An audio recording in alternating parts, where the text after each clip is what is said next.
Well, hello, everybody, and welcome to the Astrology Hub podcast. Today, I am so thrilled to be here with astrologer, historian, and Astrology Hub favorite, Christopher Renstrom. And we're going to be talking today all about the rising sign or the ascendant. And we're going to be going kind of through some of the basics, but then also into some depth as we explore this topic. So, what is the rising sign? Why does it matter? Why is it one of the big three, the sun, moon, and rising? Sometimes people actually don't associate very much with their rising sign. Or Christopher says, sometimes people literally say, why do I hate my rising sign? Like, why do I really, why do I really strongly dislike this rising sign? And then on the flip side, there's other people that say, gosh, I feel way more connected to my rising sign than to my sun sign. So we're going to explore all those things. We're also very excited to be here on the eve of Christopher Renstrom's book release. And this book is all about the rising sign. So we're going to talk about that at the end and how you can get your hands on a copy of Christopher Renstrom's latest book. So Christopher, let's just start with the basics. What is the rising sign? Both like technically in the sky and then also astrologically, what does it stand for? Well, the rising sign is simply the sign that was rising on the eastern horizon at the time that you were born. Okay. And as you referred to earlier, it's often called one of the big three. Okay, there's the sun sign, there's the moon sign, and the rising sign. And what each of these signs do is tell time. Okay. The zodiac sign that you were born under, okay, tells you the time of year that you were born. Okay, so if you're born under Capricorn, you're born in winter. If you're born under Leo, you're born in the summer. Okay, so the zodiac sign, the sun in a zodiac sign will always tell you the time of year that you were born. The moon sign, okay, is basically going to tell you the lunar phase, really, that you were born in. And anything referring to a lunar phase is referring to the month, okay, the time of month that you were born. So the sun sign tells us the time of year. And the moon sign is going to tell us the time of month. Okay, was the month just beginning? Was it, halfway through? Was it towards the end? Okay, so the third component of time here, and this is why they're called the big three. The third component of time here is that the rising sign is going to tell you or tell an astrologer what time of day you were born. Okay, because that's the sign that's rising at the time that you were born. So subsequently, we have to go and place your sun in the horoscope at the time that you were born to correspond with the rising sign. So the sun sign will tell you the time of year. The moon sign will tell you the time of month. And the rising sign will always tell you the time of day that you were born. And that's why they're called the big three. And so if people don't know their birth time, is there a way to sort of retroactively find that rising sign if they don't know the birth time? There's a way that it can sort of be done. Yeah. This is why astrologers are such sticklers about birth times. They're just like, yes. I have to have it, and I'm sure you've heard many of them talk about that. There is a process called rectification, chart rectification, where an astrologer will sit down with you and work out the major life events in your life and then begin to sort of like figure out, as a timing thing, what that rising sign might be. Another way of doing it was a practice that Evangeline Adams used. And it actually gets back to the practice of physiognomy, which is face reading, which is what is associated with the rising sign. Wow. Evangeline Adams was a very famous and extremely successful and popular American astrologer in the 1920s, late teens, 1920s. 1920s was really when she was at the height of her fame. She had a radio show, she had magazine columns, all these sorts of things. But she often would see clients who really did have no idea at all of what time of day that they were born. And so she would then look at the face, the shape of the face. Was it a square jaw? Was it, a prominent forehead? Was it a longish face? Were there sort of vaguely feline features? And she would determine a rising sign based on that. And then in some of the transcripts that we have of hers, she would ask questions about certain events in the person's life or whatever, and the person might answer yes or no. It was kind of like 50, halfway successful, halfway not. But she also would use that to determine the rising sign. What that gives us historically is the practice, is what astrologers were doing when they did not have the birth time. And so that was one of the ways that they would determine the rising sign based on the facial features that they observed, and then the overall demeanor. So the rising sign was not only the facial features, but it was also the overall demeanor, the way that the client might sit or communicate. Were they animated? Were they more stiff? These sorts of things. Fascinating. Wow. Okay. I did not know that. Tell us, okay, there's a lot of debate in the astrological world about what the rising sign means, like what it actually stands for and what part of you it represents. So I've heard things like it is your soul purpose, or it is what you're rising to along the path, or it's simply just the way that you present to the world. It's just the way that others perceive you. Right. So where do you fall in that interpretation, and why? Well, I had a bit of a problem with rising signs because when I calculated my chart, I was 29 degrees Aries rising. Oh. And so I was very like, oh, I'm very proud of that 29 degrees Aries rising, feeling very Aries, just things like that. And then older astrologers would often say, well, if you're 29 degrees, chances are you might actually be like a 0 degrees Taurus, type of thing. And I'm like, I don't know, do I feel like, so I always had this kind of, do I feel comfortable with my rising sign, with my face, type of thing. And I'm glad for that, because it kept me questioning how a rising sign actually works. To the first thing that you asked about with soul purpose, I think that ties in. I haven't particularly worked with it in that way, but what it reminds me of is the history of physiognomy, which comes from Aristotle, or at least is attributed to Aristotle. And it was this idea that people's features could resemble an animal. Okay. And that if your features resembled an animal, then your features obviously somehow accessed or expressed these animal characteristics. In other words, the reason your features represented this animal you were being associated with, like you look like a horse, or you look like a lion, or you look like a bull, was to basically sort of classify or to characterize the person according to the face. But it was also associated with the idea that it showed this because of the more animal parts of our nature. Those more animal parts of our nature were associated with the soul. Okay. There's a difference between soul and spirit in astrology, and they were associated with the soul, which was that part of us that sort of keeps coming back if you past lives and things like that, the part of us that's impressionable, the part of us that may indeed be immortal, or one part of it, soul and spirit are both immortal, but that's a whole History Channel thing to talk about. So it was the impressionable or the inner character. And so it was believed as someone grew older that their face would take on the character or the visage, the facade of the soul itself. And so this is why physiognomists would be like, okay, I could read someone's soul by the features on their face. You have a very evolved soul, or you have a very, like, you've got a million lifetimes to go soul, or, something like that. So the idea was that the soul actually shaped the features of the face. So that would be one of the things that I'm put in mind of that you talked about. Certainly the idea of rising sort of sets up that whole eastern quadrant of the chart, which is rising. And so any planet there is seen as aspirational. So I can see that as well. But the rising sign for me, I started out as an actor. Those are my roots. I didn't become an actor, but I started out as an actor. And so I've always gone back to acting. And the whole idea of the face, or putting on a persona, or the face that you show, was really important. But I would read in astrology books things like, oh, it's your persona. It's the way that you want to be perceived. And I never found, in all the years that I've done readings, that someone would elect to put on their rising sign. It's like, I'm going to now put on this persona, which is being shown in my chart.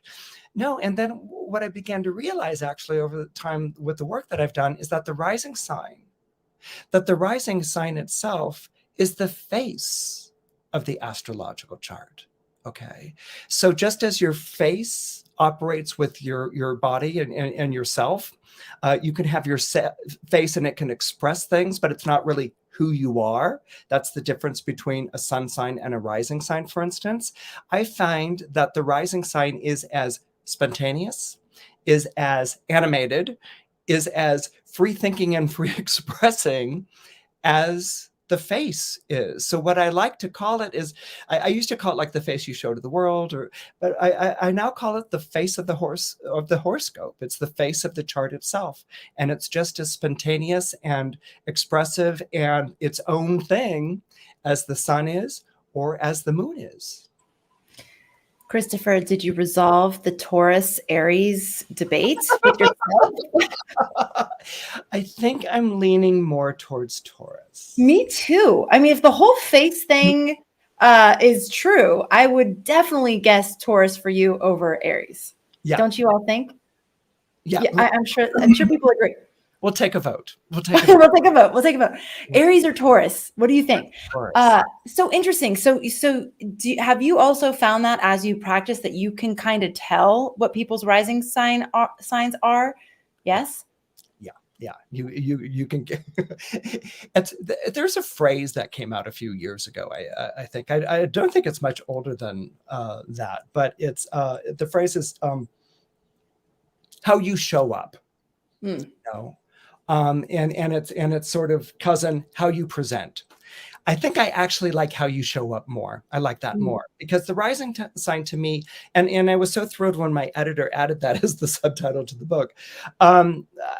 I think it really is how you show up spontaneously, you know. Of course, asking the question, do you show up? Because there are some rising signs that may not show up, you know. But I think it's how you show up, you know, and again, it's associated to the face. It's the first impression people make, you know, make judgments based on first impressions, all those sorts of things. But something that also struck me as so important about the rising sign and really the concept of face, you know, it's the face of the chart. It's also how you face things. Okay. I mean, I would really strongly suggest take the word face and play with it. You know, what's the face? How do you face things? You know, this is all going to be associated to the rising sign. But years and years ago, back before you were born, Amanda, it's in the 1990s when AOL was a thing, you know. And I was born then, Christopher. Okay. Just for the record. Yeah. Okay. When AOLs was a thing, they would have things called chat rooms, you know, and you would get on chat rooms and things like this. And what was extraordinary is that you could get on, for instance, an astrology chat room and you could have conversations and it was fun, but there was no face. Okay. You didn't see the other person's face. And there were also no emojis. Okay. So everything was read in terms of what was being written out, which sounded like, okay, well, that's easy. I'm just writing this out. And so that's going to be straightforward. But it wasn't. When you remove the face, like what happened with these chat rooms, then everything was taken personally. Or it was open to interpretation, or it could be interpreted in all these wildly different ways than the person had, you know, meant. Like I remember this one person came in with all bolds and they're like, why are you shouting? Well, you can't shout on the internet in a chat room, but it came across as, you know, or someone would be like very long-winded and it's like, oh, you're pedantic and you're condescending to me and I resent you. And then we would have, what were they called? Flame wars or something like that, you know, which would take place. And all of these, it would become almost like a barroom brawl or something like that because you couldn't see the face. You couldn't read the expression of what the person intended. You couldn't hear the voice or the timbre of the voice or the way that things were put across. Okay. And so there was no relational quality Okay. And so everything was taken very personally, or very, very unconscious. It was just like, there were triggers, and all these things. And so that always stayed with me, like the importance of a face, Mm, and the way that we say, like, I don't know if I can put a face to it. We need a face. We mm, imagine a face. And that's where I think the ancients were coming from with the rising sign, was the idea of this face of the chart. When my agent was saying, okay, rising sign sounds interesting, but what's the difference between a rising sign and a sun sign? And, like, aren't they the same function? And I was like, oh boy, that's difficult. Yeah.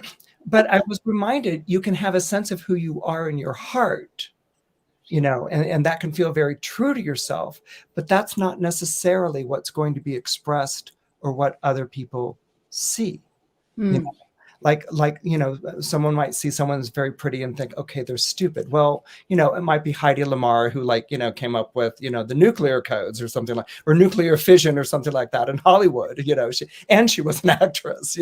So Mm. so the face can be misleading, or Mhm. it can be very expressive. It could be genuine. It could be not that. And so I really love giving the rising sign its own domain, its own autonomy, really, Mm. where it can interact almost like completely independently of the sun and the moon. Mm. Okay, so let's go to this, why people either really deeply associate themselves with it, or why they might really dislike, like have a strong dislike of their rising sign. I know for me, I'm Aquarius rising, Mhm. and it's always a little bit hard for me to like put my finger on what that exactly means from this, with this definition of the face, because I feel like Aquarius is one of the harder to sort of put physical traits to, but maybe I'm missing something. But my point is, why do some of us feel more associated or less associated with our rising signs? Sure, and we can certainly talk about both ideas as well. The first answer, which is the obvious answer, is that the rising sign might be a more popular sign than the sun sign. Okay, so There's like social programming around which ones are oh more yeah, accepted. yeah. Ah, It's like, oh, I don't get taken seriously as a Gemini, but if I'm Scorpio rising, yeah, I'm kick ass. So it could be like that. yes, yes. Okay, no one's gonna mess with me, type of thing. But I find that a lot of whether you're comfortable or uncomfortable with your rising sign has to do with the position of the sun in the chart in relationship to the rising sign. Ooh, Yeah. okay. Yeah. So for instance, if your sun, the rising sign is first. This is what it is. It's first. It's first impression, first house, first sign. Okay. So the rising sign is first. And if you think of it in terms of the houses, it's going to be the first house, and then it's going to, I don't know if I'm doing this right, but anyway, it's going to go and dictate the round. It's going to say, this is the house that's first. This is the sign that's first. And so we begin here. Okay. So the idea of first and begin are absolutely caught up in the rising sign. Okay. So let's say you're an Aries rising. You're your own sign rising. So your first, begin, and all those Aries attributes, which are urgent and in your face. Okay. So if you have the sun and the rising together at the same point, it's basically what you see is what you get. And that's also going to be your experience of yourself in the world. Anyone who is their own sign rising is going to be very face forward, very, very present in the world. But what they are going to lack to some degree is any sort of distance on themselves. They can't really sort of see themselves objectively, because everything is in your face, or everything is now, or everything is starting, or everything's beginning right now. Okay. So this is one idea. The other idea is that if you follow the astrological aspects of sextile and trine, if your sun trines or sextiles the ascendant, chances are you're very happy with your rising sign. You're very, very comfortable with how you come across and with how you present, how you show up in the world, because the sun naturally sextiles or trines that. Square is not, it can be a little bit feisty or combative, but where I see the real issues, where it can be difficulty with feeling connected to my rising sign or my sun sign, is when the sun appears when the sun is in a sunset placement, or if it's in the 2 hours before sunset or the 2 hours after sunset. So if we're looking across the horizon at the rising sign, if the sun is on the descendant or sunset, it is as far away from the rising sign as it can possibly be. And so it's not going to feel very identified with that rising sign. Subsequently, if it's in the 8th house or the 6th house, it's also far away from the rising sign. And so this brings up this idea of the two being almost separate or apart in some kind of way. And that can make for some very fascinating astrological readings. Subsequently, if your sun bookends the rising sign, okay, it's before the rising sign or the sign that just follows the rising sign, there can also be a feeling of being uncomfortable with being seen as that rising sign. We know this in an aspect as a semi-sextile. Okay, I like to use the word bookending, and what it is that it becomes almost like a blind spot. And so the sun hasn't really quite gotten to the rising place. And then if it's afterwards, it hasn't really quite left it. So there's this kind of like, if you're driving on the freeway, a blind spot, you have to sort of almost like, I still like lean forward and look over my shoulder to see, okay, like I know other cool people are like review mirror, but we're all familiar with the blind spot. Like we didn't see that car that was right next to us. Well, for instance, if you're an Aquarius rising and you're like a Capricorn sun or a Pisces sun, okay, that puts the sun in the blind spot of the rising sign. And so there can be this weird kind of like, who are they seeing? Who are they talking to? like I'm almost like not seen or recognized in some way. And so I've seen that bring up some very sort of awkward feelings between the sun and the rising sign. That's hilarious. I think I even used words like, I can't really see it. I can't, and because mine is in the 12th house, so I can't really see it. I mean, my son's in the 12th, right, in Capricorn, and then Aquarius rising. So yeah, I'm one of those categories of like, I can't really see how that is true. Right, because it's almost like a three-legged race. Your Capricorn and your Aquarius are right there, and then it becomes even more so because they're both Saturn ruled, right? Right. And so it's just kind of like, which one are they responding to, Right. It's awesome. Okay. I love that explanation. All right. So with all of that, how do we, like, why does it matter? If it's mainly the way others perceive us, or I like this, the way we face things. So like, I was thinking the way you face adversity, maybe. Mm-hmm. Why does it really matter to the individual as much? And then my second question, which maybe isn't related or maybe is, do we grow into our rising sign more? Like I find as I'm getting older, I associate more with my Aquarius rising than I ever did before. Yeah. And is that normal, or is that unique to my situation for whatever reason? I've heard that a lot. I've heard that a lot. I've experienced that a lot, myself. I think because the rising sign is relational. Okay. It really deals with, when you look at the planetary joys, right? Okay. These are the houses where the planets rejoice, not the signs, the houses where the planets rejoice. Okay. The planet that rejoices in the first house, the planet that rejoices on the rising sign placement is Mercury. Okay. This is a relational planet. Okay. This is a conversational planet. This is a, exchange of pleasantries and exchange of formalities. How do I break the ice? Am I just like not giving you the time of day? It's a very relational planet.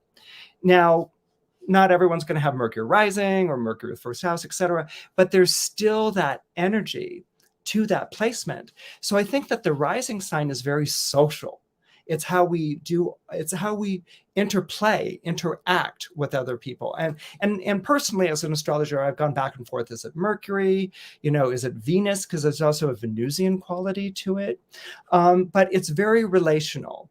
And I think one of the misleading things that can happen with the rising sign is that, the first house is the house of self, and that's set up because the seventh house is going to be the house of other. Okay, there's self and there's other, and that's first house versus seven. And so that can be misleading. We can think that the first house is really about ourselves. I don't think the first house is about ourselves. I think the first house is like our front porch or window dressing, or the way that things are going to appear on the outside, the way that people are going to read this. How this becomes important is because it's the rising sign is going to describe your demeanor, and it's going to describe what's referred to as an attitude, or that face you make, or something along those lines, which you may or may not be conscious of. I'm certain that there are many people in the audience tonight, who say, why do people always think I'm so serious and dour when actually I'm really fun loving? I mean, right there, you can hear a split between a sun and a rising sign. But imagine going through your life being really fun loving, but no one gets to see that because they always see dour and you're left with a question mark.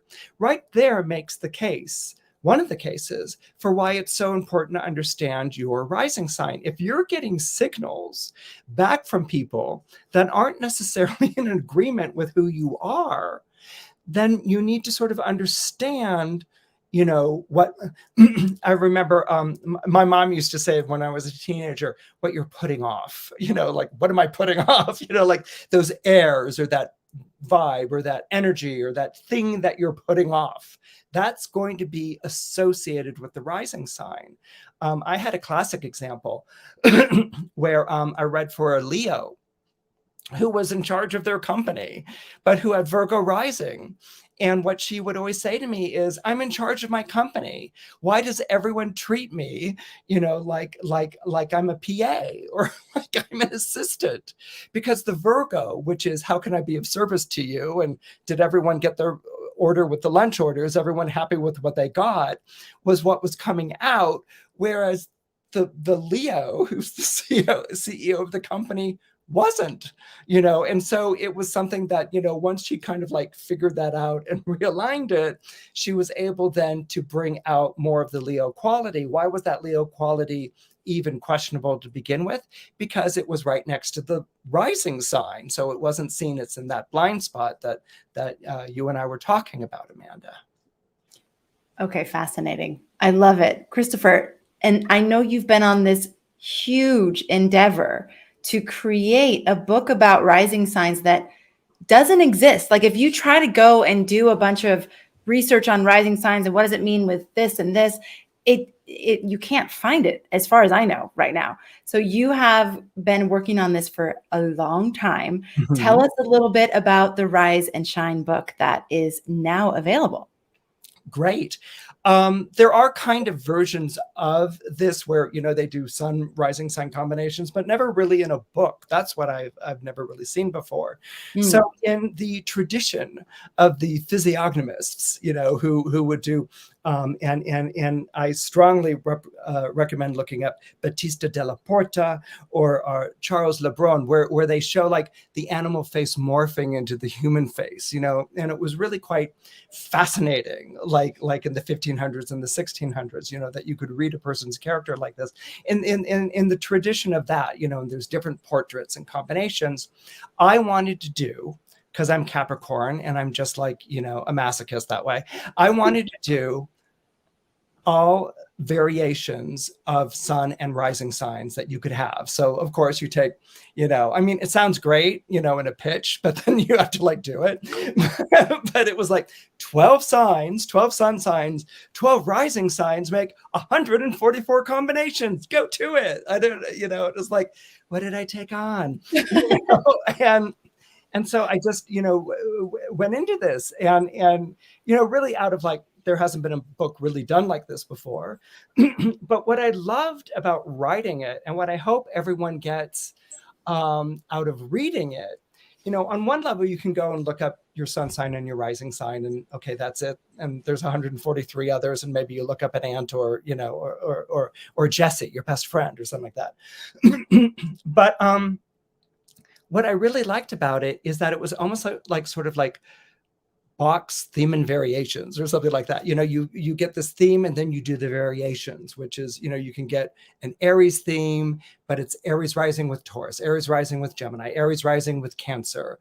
You can get a Capricorn rising theme, but it's Capricorn rising with Aquarius, Capricorn rising with Pisces, Capricorn rising with Aries, you know, and it became this wonderful sort of like trip through the zodiac of like all these different possible combinations, not only combinations in terms of the signs themselves, but combinations in terms of mode. You know, what's it like to be a fixed sign with a mutable sign rising? How, you know, how does the face become? Is the face fixed, or does it become more mutable? The elemental combinations, and of course, then the placement of the sun. Is the sun prominent in the chart? Is it near the rising sign? Is it opposite the rising sign? Is it trining from the 5th or trining from the 9th?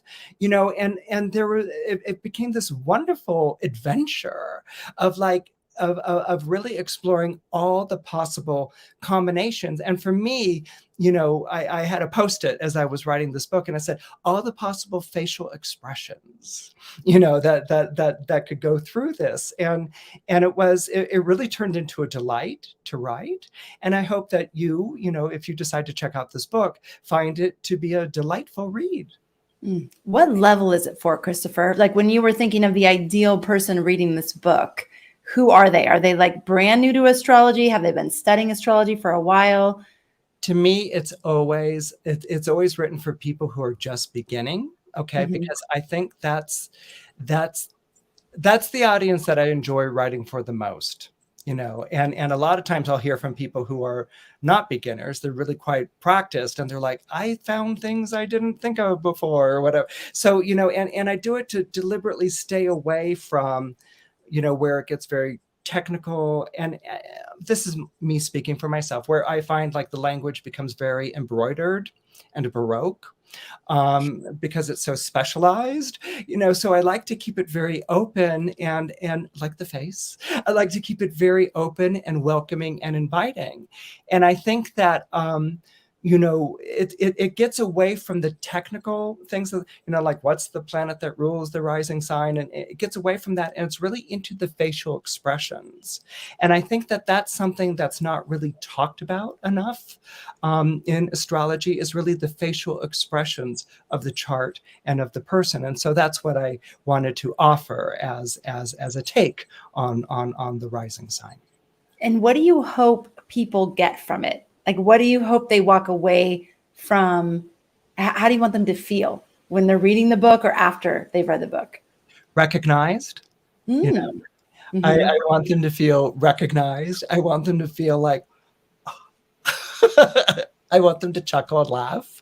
You know, I want them to be like, wow, maybe that really is why I have a problem or an issue with that, you know. And so I just wanted it to be less about a diagnosis and more about making faces, you know, and just sort of like exploring and feeling the face. I feel like a Madonna video. Okay, I feel like I'm voguing, like I've been voguing, or but but just to sort of like, and just to feel all the different possible expressions of a chart, you know, that it gets away from like bad chart, good chart, you know, sardonic chart, and light and easy chart, you know, just to get away from the labels and get into the facial expressions, and get into the delight that comes from all those different things. Okay, so we are not affiliated with this book at all. We are truly just sharing this book for Christopher because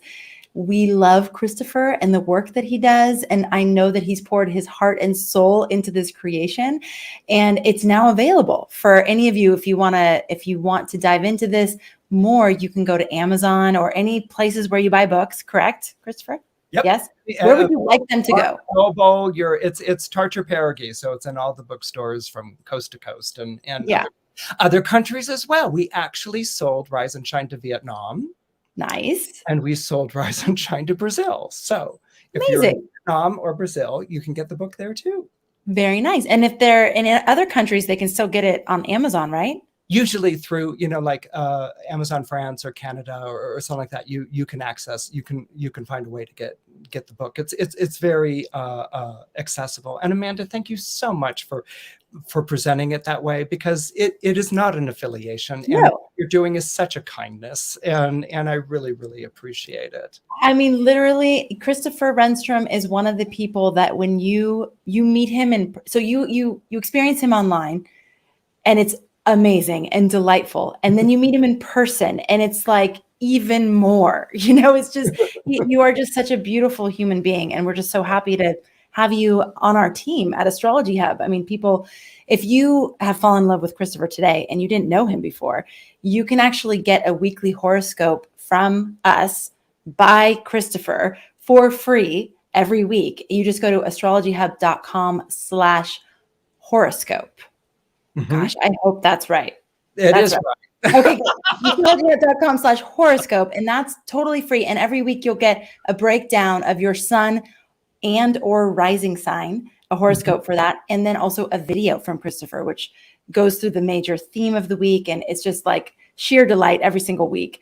And so that's available as well. But yeah, I mean, this is just like, Christopher, you have done an amazing thing once again. You're creating incredible books that are a legacy that people will get to learn from forever. When you told me about this book, I was like, so it's basically like the Rising Sign Bible, because basically it's going to have all these different combinations, and we'll be able to go back and refer to these over and over. Whether or not you read charts professionally or you just love to look at your chart and other people's charts, it's always so nice to have these reference books that really break it down.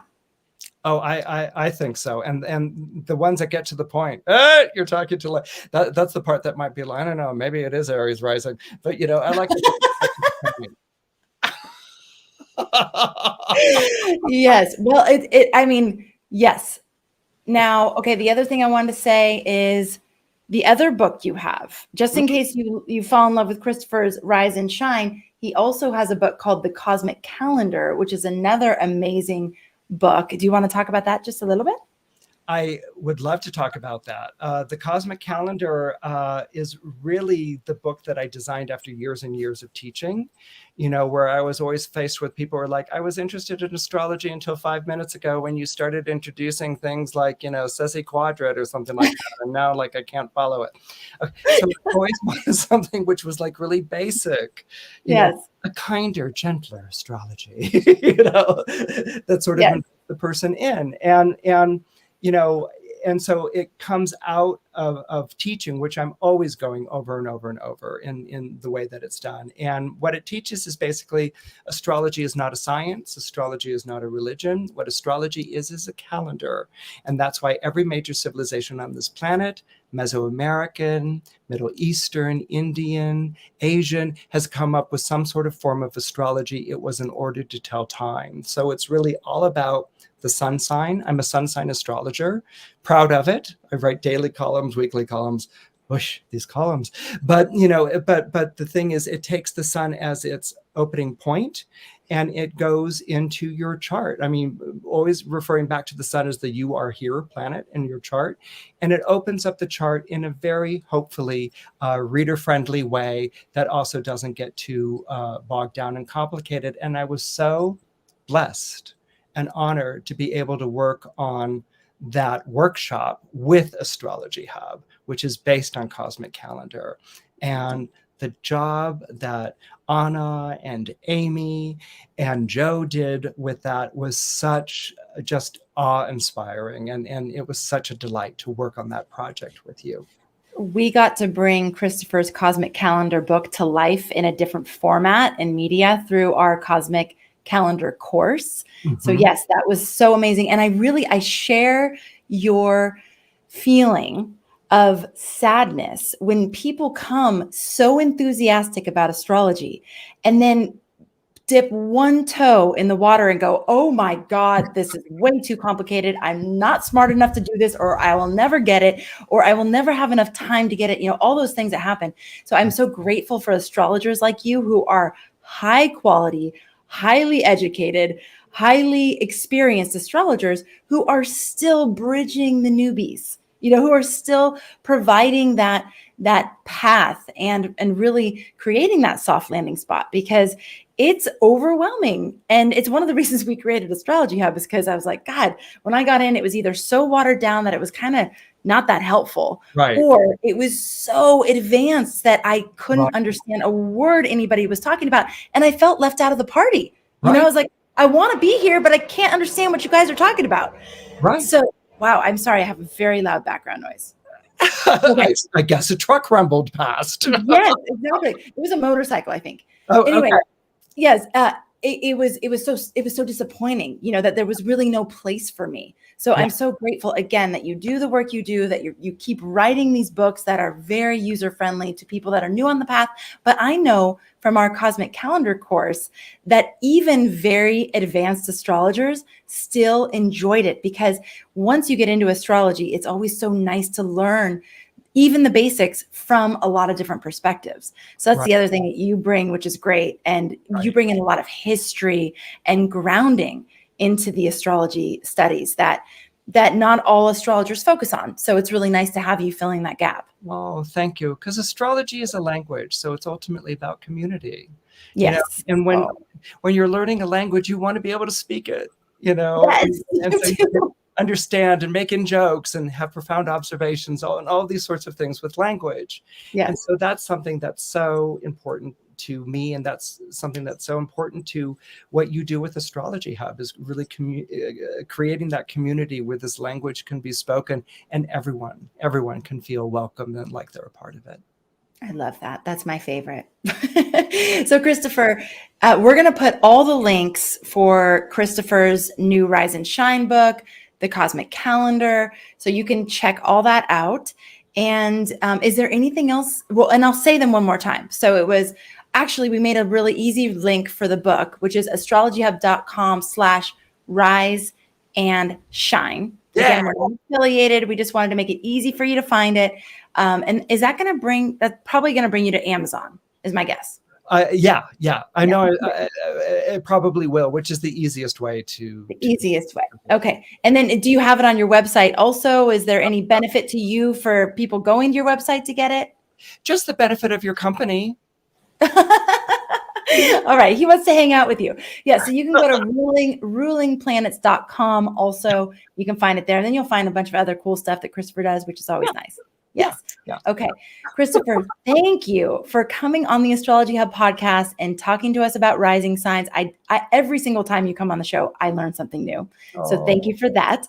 And thank you for letting us share in your excitement. And thank you for letting us celebrate you and this huge accomplishment. And thanks to all of you who have been here tuning in and listening, and check out the book. And if you want it, it's there and available. Otherwise, also, you can hear from Christopher every single week here at Astrology Hub and for free. That's astrologyhub.com/horoscope. Yeah. Yeah. Oh, thank you so much, Amanda. You're so sweet. You're so dear. Thank you. All right. Thanks, everybody. Thanks for making astrology a part of your life, and we'll catch you on the next episode. Take care, everyone.